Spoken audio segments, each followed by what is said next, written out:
adduunyada dhalaalkeed dadku way u ooyaan dareenkaa ka maqano dulucdeeda may garan diintii ilaahay waa diiday oo nacay dadyahow xiishoodo allihii ka yaabo akhirana xasuusto dadyahow xiishoodo allihii ka yaabo akhirana xasuusto haddii ilka lagu dhigo cidda lagugu soo rogo dadku ay dareeraan dacaskooda sanqadhaan degdeg u maqlaysaa dadyahow xishoodo.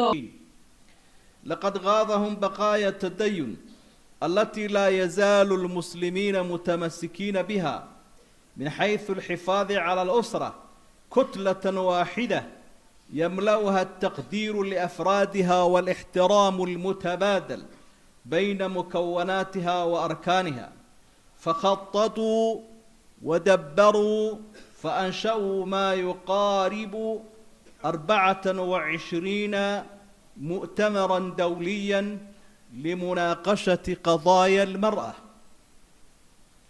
لا من حيث الوضعية المزرية التي صارت إليها المرأة الغربية،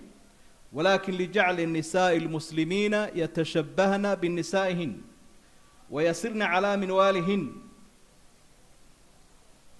حيث نظمت الأمم المتحدة مؤتمر المساواة والتنمية والسلام في القرن 21 في الولايات المتحدة، الذي تضمنت وثيقته التحضيرية أمورا منها الدعوة إلى الحرية الجنسية، جميع أنواع العلاقات الجنسية، والإباحية للمراهقين والمراهقات، تهميش دور الزواج في بناء تشجيع الأسرة، إباحة الإجهاض،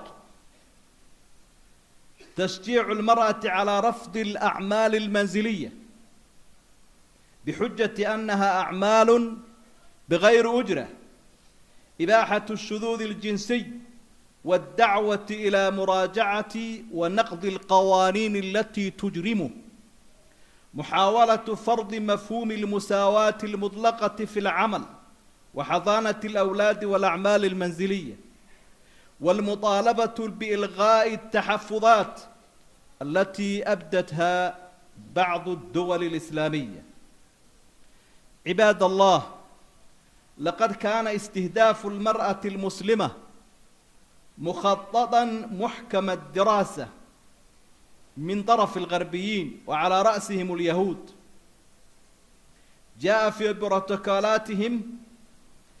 علينا أن نكسب المرأة المسلمة،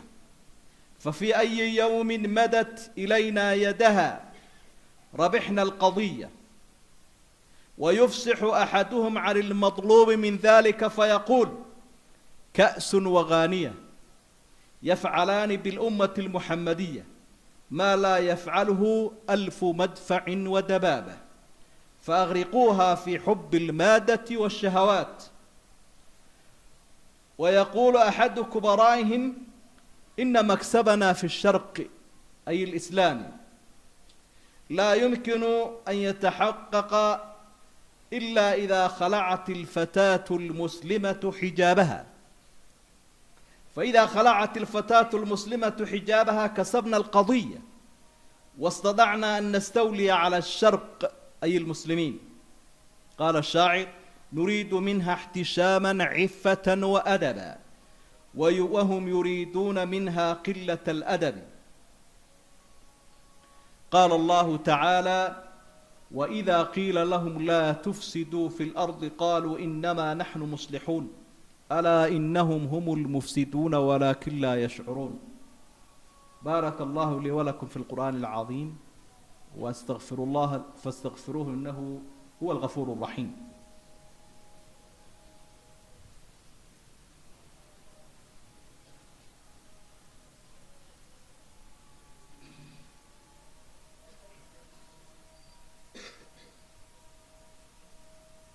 الحمد لله والثناء لله والصلاة والسلام على رسول الله وعلى آله وأصحابه وأتباعه وسلم تسليما كثيرا. أما بعد أوصيكم ونفسي بتقوى الله. waxaynu walaalayaal mawduuceenu maanta waxa weeyaan oo hadafka laga leeyahay baraarujinaynaa waxay gaaladu u yaqaanaan 8 bisha March oo ay u bixiyeen maalinta dumarka. xuquuqdii dumarka ee muslimku ka lumiyay maalinta la raadinayaa weeyaan. marka xalay maanta caawa buuqaasaynu maqlaynaa walqaw fihi ku buuqa arrinta. marka islaamku mowqifku ka taagan yahay iyo ujeedada waxaan laga leeyahay inaad garataa waa muhiim si aanad u noqonin ujiibiyayaasha iska ambala. marka oo horeeya waxa muhiim ah inaynu fahamno islaamku ruuxa dumara miisaan weyn buu siiyay waynu sheegi doonaa. miisaankaas shaydaanka iyo ehelkiisu ay rabaan inay ka lumiyaan meel aan ku habboonana ay dhigaan. sidaa daraadeed baa caalamkan aynu casrigan ku nool lahay iyo had walba gaalada iyo shaydaanku waxay isku dayaan dadka waxay ugu badan ay ku fitnaynayaan inuu noqdo dumarka. waa dumarkii oo sharaftii ay lahaayeen mujtamaca kaalinta ay ugu jireen laga duwo oo si xun loo adeegsado la dhaqankooda. waa fitnadu ka sii digayay nabi maxamed calayhi salaatu wasalaam xadiidkii saxiix muslim ku sugnaa ee abi saciid uu warinayay. wuxuu nabigu yidhi calayhi salaatu wasalaam maa taraktu bacdii fitnatan adara cala alrijaali min annisaa. intaan adduunka ka tegay muslimka kagamaan tegin dhibaato kaga badan dumarka. macnaa ragga dhibka ugu badan ay ku fitnoobi doonaan waa dumarka buu nabigu yidhi calayhi salaatu wasalaam. sidaa daraaddeed ayaa in badan qisooyin ay ka soo wariyaan culimadu sida dumarka raggu ugu fitnoobayo. waa marka dhinaca xun loo isticmaalo. marka dumarka sida fiican loola noolaado ee loo rabeeyo ee la isu kaashado ee la isu weheshado waxay yihiin kuwa ragga ka horeynaya kaalinta. sidaa daraaddeed gaaladu noocyadooda kala duwan yuhuudda ha u horeeyaane hadda waxay isku dayaan inay dadka ku gumaystaan dumarka. imisaa nin diin leh lagu fasahaadiyey ruux dumar ah. qurdubi raximahullah waxa uu ku soo naqilaa kitaabkiisa tafsiirka qiso uu kaga warramayo isagoo markuu sharxaya xadiidka nabiga calayhi salaatu wasalaam uu kaga warramayo siday dumarku ragga ugu fitnoobayaan. macnaha raggu dumarka ugu fitnoobayaan. waxaa jira buu nin mu'adina baa jiray macnaha qofku inuu diintiisa xataa ku waayi kara gabadha marka shaydaanka iyo ehelkiisu usoo dhex fadhiistaan. ninkaa mu'adinka minaaraduu fuuli jiray. maalintii dambaa wuxuu arkay nin kiristana oo gurigiisu uu la jaar ahaa masaajidka inan dhex joogto oo dheg leh. gurigeedii buu ugu galay oo u waraystay oo kadibna waan ku jecelahay buu. dee haddii aad i jeceshahay waad i guursan bayt diyaar baanu ahay buui inaan ku guursado laakiin aabbahay yeeli maaya buu ayay ku tidhi nin muslin ah oo i guursada. ninkii wuxuu warwareegay oo markii dambe wuxuu yidhi dee haddii la ii kaa diidayo diintaadaa baan ku biiri. sidii uu islaamkii kaga baxay mu'adinkii diintii kiristankana ku galay. iyadii oon weli loo guurinin buu meel dheer uu fuushanaa ka soo dhaco u dhintay. iyadiina wuu seegay diintiisii aakhiradiisana wuu seegay. sidaasoo kale casrigan aynu joogno gaalada waxay isku dayaan markay sir doonayaan mukhaabaraadkooda hablaha dhegtale quruxda badan bay soo adeegsadaan markaasay hoos dhigaan madaxda muslimiinta iyo dadka sirtooda haya. markay dhaqaale doonayaanna waa saasoo kale. dhalinyaro markay doonayaanna saasay u fasahaadiyaan. waxaa jirta qiso macruuf ahoo imikaba youtube-ka aad ka heli karaysa markaad baadho oo nin daayara dhalinyaradii carabta ka mid ahaa loo diray dowladaha khaliijku ka mid ahaa waxaa loo diray yurubta. waxaa loogu talagalay inuu cilmigaa maadigaa soo faa'iidaysto oo jaamacad ka soo baxo. wuxuu arkay inan qurux badan oo meel ka jaasaysa. wuu la xidhiidhay kadibna inantii markay aragtay in qalbigiisu uu ku tacalluqay waxay doontay inay uga faa'iidaysato xumaanteeda. waxay tidhi waxaan doonayaa inaynu israacno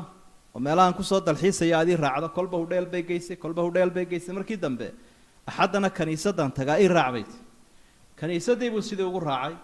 diintii islaamka ka saartay ninkii la doonayay muslimka ahaa isagoo jaamici ah aqoon inuu khaliijka ku soo noqdo isagoo macatab xiran buu soo noqday almuhim arintaas waxaynu ku fasiraynaa qisooyinka iyo dhacdooyinka mid hore iyo mid dambeba sida ay dumarku u fitnayn karaan ragga noocyadooda kala duwan haday tahay diintooda haday tahay sirtooda haday tahay akhlaaqdooda iyo maalkoodaba Abdullah ibn Mas'ud isagoo arinta ka waramaya ayaa waxa uu lahaa inna lillahi ibadan yuhibbuhum fi aafiya wa yab'athuhum fi aafiya wa yudkhiluhum aljannata fi aafiya ilaahay adoomihiisa waxa kamida daru jecel yahay fitnada uu ka caafimaadiyay inta noolyihiin iyagoo caafimaad qabana uu soo saaro iyagoo caafimaad qabana jannada uu geeyo kuwaas aynu bareynaa inuu ilaahay naga dhigo waxa runtii xusid mudan gaaladu sharar aad u badan bay qarniyadii hore qabteen iyo qarnigan imikayna soo dhaafayba marka laga soo bilaabo 1945 ilaa 2000 24 shir wax ku dhow bay qabteen oo laga hadlayo arrinta dumarka sida looga hadlayaa waxa weeye dumarku inay xorriyad helaan xorriyadda la sheegayaana waa inay xaaraanta u banbaxaan oo diinta islaamka iyo ilaahay oo ka amar qaadanayeen ay ka xoroobaan waa shayga loo yaqaan al-hurriyatu al-jinsiyatu wal-ibahiyya inay xor u noqdaan hamadooda tii wax guursanaysa iyo tii saaxiib samaysanaysa iyo tii sinaysanaysa mid walba la fasaxay dhinacay u ridayso waxa kamida waxyaabaha shirarka laga qabanayay sidaynu dhageysanayna dadkii waqtiga joogay tahmiishu dawri zawaad fi binaa al-usra in kaalinta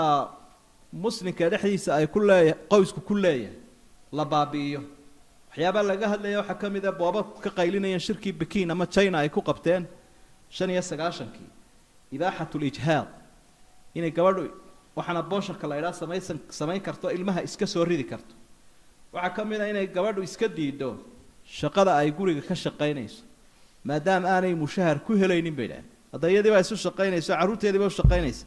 maadaama ay meesha bilaa mushahar ku tahay ha iska diido beelaan xanaanaynta caruurta iyo guri la xaaro iyo nin loo shaqeeyo maxaa mushahar laga helayaa intaaba ninka ha tidhaahdo war midkeenba mar ha qabto waxyaabaha ay ka hadlayeen bay kamid ahayd mudaalaba in lagu sameeyo dawladaha islaamka ee muxaafidka ee diintooda ku adag ama dhaqanka iyo xishmada in laga tuuro arinta ay ku adag yihiin ee asturnaanta iyo akhlaaqda iyo ilaalinta dumarka waxaynu ogsoonahay ayaamahan u dambeeyay dawladii ugu dambeeyay waxa kamid ah Saudi Arabia oo imika sii socda dumarka halka hal la geeyo riwaayadaha la geeyo filimka la geeyo gaariga la fasaxo la sii wado ilaa loo geeyo de nimankaasi waxa ay doonayeen la gaarsiiyo markaynu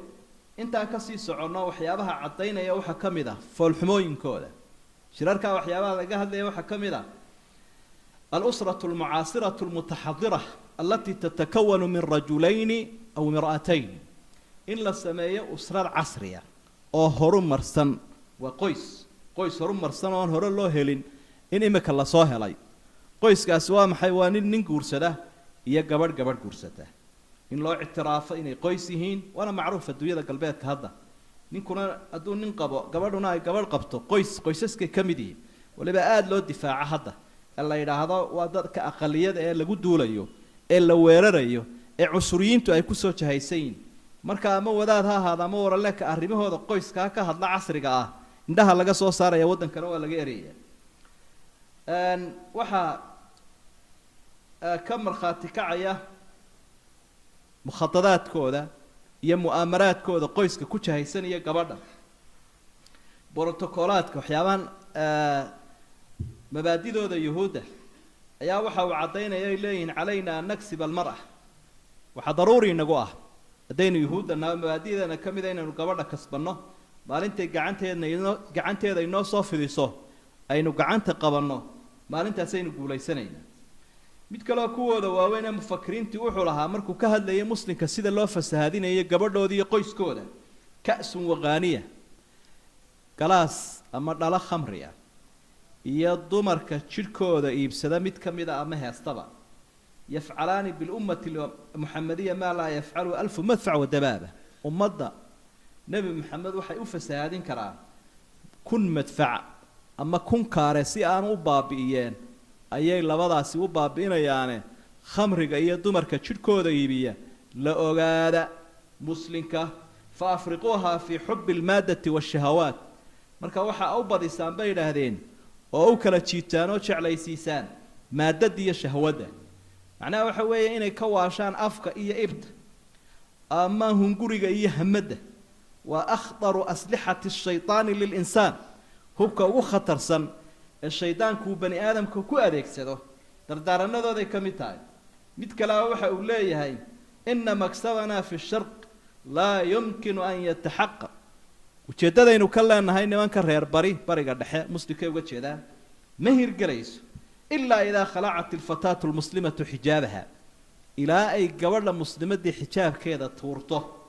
faidaa khalacat alfataatu lmuslimatu xijaabaha kasabna alqadiya maalinta ay gabadha muslimadii maradeeda tuurto iyo hagoogteeda muraadkeenni wuu hirgalay wastadacna an nastawliya cala sharqi maalintaasaynu kari karaynaa inaynu nimankaa ka adkaano bi waaye ku mitida bay leeyihiin kuwa guryaha u fadhiya mukhadira xijaaban ee mastuuraadka ah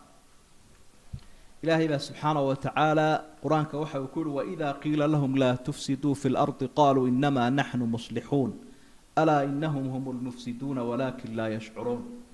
marka la yidhaha war dhulka ka daaya war dalkiiyo dadka ka daaya oo ummadda xorriyaddooda diinto iyo xorriyaddooda dacwadda iyo xorriyaddooda caqiidada u daaya marka la idhaahdo waxay leeyahay inamaa naxnu muslixuun annagaa ummadda horu marinayno ilbaxnimadii wadna dadkana wada madoobeynaysaane wada xijaabaysaan ka daaya ilaahayna wuxuu uhi kuwaasi waa dhulbi'ise waanay u jeedin waxyaabaha shubahaadkay soo furaan waxaa ka mid ah inay kala dhex galaan gaaladu ilaahay iyo addoomihiisa iyaga oo ku duulaya dumarka markaasaa waxay yidhahdaan ilaahay baa dumarka dulmiyayoo afkii baa laga xidhay bay dhahan afkii ayaa laga xidhay oo xorriyaddii ra'yiga iyo xorriyaddii hadalka midna ma laha way xidhan yihin xaafaday ku xidhan yihin bay yidhahdeen hadda iyadooynu ogsoonnahay qofka muslimkii rag iyo dumarba xaqa sheegiddiisa iyo xaqiisa caddayntiisa inuu xor yahay taana waxaa ka markhaati kacaya dhaqankii jaahiliyada siduu islaamku u bedelay laba tusaale haddaynu ka soo qaadanno siduu islaamku u caddaynayo dumarku xorriyaddooda iyo xaqa ilaahay iyo koodaba si ay u cabirayaan cumar bin khadaab ayaa arrintan ka warramay isbeddelku islaamku keenay iyo horumarkuu siiyey dumarka iyo xorriyadda uu siiyey ee aanay wakhtigii jaahiliyada lahayn cumar waxa uu leeyahay wakhtigii jaahiliyadda waxaanu ahayn maa nacudu linnisaa'i amran xataa anzala allahu fiihina maa anzal wa qasama lahuna maa qasam wakhtigii islaamka ka hor carabta haddaanu nahay dumarka waxba maanaan tala gelin jirin ilaa uu ilaahay qur-aanka usoo dejiyay oo xaqooda uu siiyey saasuu caddaynaya maalin maalmaha ka mida buu ihi aniga oo isla shiraya oo arrimahayga gaarkaa ka fikiraya oo rogrogaya xaajo ayinbay xaaskaygu ila hadashayoo markaasunbay tidhi low sanacta kada wa kada malaa cumarow adigan arrinkan ka fikiraya inaad sidaa iyo sidaa yeesho ayaa fiicnayd dabeedna waabaan xanaaqay buui markaasaa waxaan ku ihi maa laki walimaa haahuna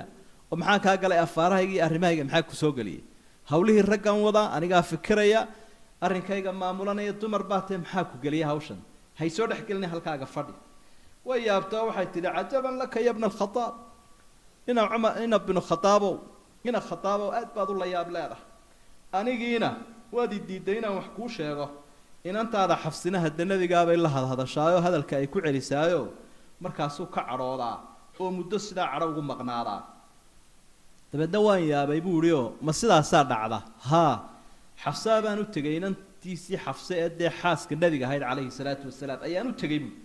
markaa waxaan ku yidhi buuhi arrintaasaa la iga kaa sheegay miyay jirtaa waxay tidhi haa waan la muranaa nebiga ra'yigaygaan dhiibtaa mararka qaar wuu cadhoodaa sidaasuu igaga tagaa dabeedna waa kii la sii talinaya cumare lahaa sidaa ha yeeli almuhim taas wuxuuna caddaynaysaa wixii berigii hore jaahiliyadu ay ku haysay iyo xaqii ay lahaayeen oo islaamkuu siiyey tusaalaha labaad waxa weeye suurad qur-aanka ka mid oo la yidhaha suurat lmujaadala suuradda labada qof ee doodaya tilmaamaysa ama suuratu qad samic qaybteeda hore maxay ka warramaysaa waxay ka warramaysaa gabadh ninkeedii ka soo cabanaysa oo nabiga la doodaysa calayhi salaatu wasalaam oo kala doodaysa arrimaheeda oo markuu nabigu hadalkii u sheegay aan ku joogsanin ra'yigeeda cabiraysa oo wixii ay doonaysay bal in loo hirgeliyo ka warramaysa qad samica allahu qawla allati tujaadiluka fi zawjiha watashtaki ila allah wallahu yasmacu taxaawurakuma ina allaha samiicun basiir ilaahay baa wuxuu leeyahay rabbi wuxuu dhagaystuu maqlay gabadhii kula doodaysay arrinka ninkeeda kaala doodaysay ilaahayna u cabanaysay xiwaarka iyo dooda adaga idin dhex maraysana ilaahay wuu maqlayaa cumar binu khadaab qisada inkastoo culimada mukharijiinta qaarkood ay leeyihiin fiiha dacf waqtiyada ka mida buu ku soo baxay gabadha ah isaga oo soconayo gaadiid fuushan iyadoo cajuusadoo gabowday beri dambe markaasuu kusoo baydhayoo way waanisay wuu garanayaa ragga la socda laakiin ma garanayaan wuu isdul taagay markaasaa waxay leedahay cumarow berigii hore cumar yaraa lagu odhan jiray cumar weynaa markii dambena lagu odhan nin cumar la ydhaa baad noqotay haddana amiirulmu'miniin baad u dallacday fattaqi illaaha yaa cumar cumarow ilaahay ka cabso man ayqana bilmowti khaafa alfawt qofka geerida ka cabsadaa safarka aakhiru qofka geerida yaqiinsani safarka aakhiru ka cabsadaa waman ayqana bilxisaabi khaafa alcadaab qofka xisaabta xusuusanina cadaabku ka cabsadaa sida hadalkeediibu aada u dhagaysanayaa kama dhaqaaqayo niman baa ku canaantay waxay yidhaahdeen ummadii oo kula socoto ku hareera tuban unbaad islaani ku qabsatay oy ku mashquulisay war islaantan ma garanaysaana waa islaantii la odhan jiray buui khawla bintu thaclaba suuratu qad samic ka warrantay ma islaanta hadalkeeda ilaahay dhagaystaan ka dhaqaaqi karayaa in habatat ilqis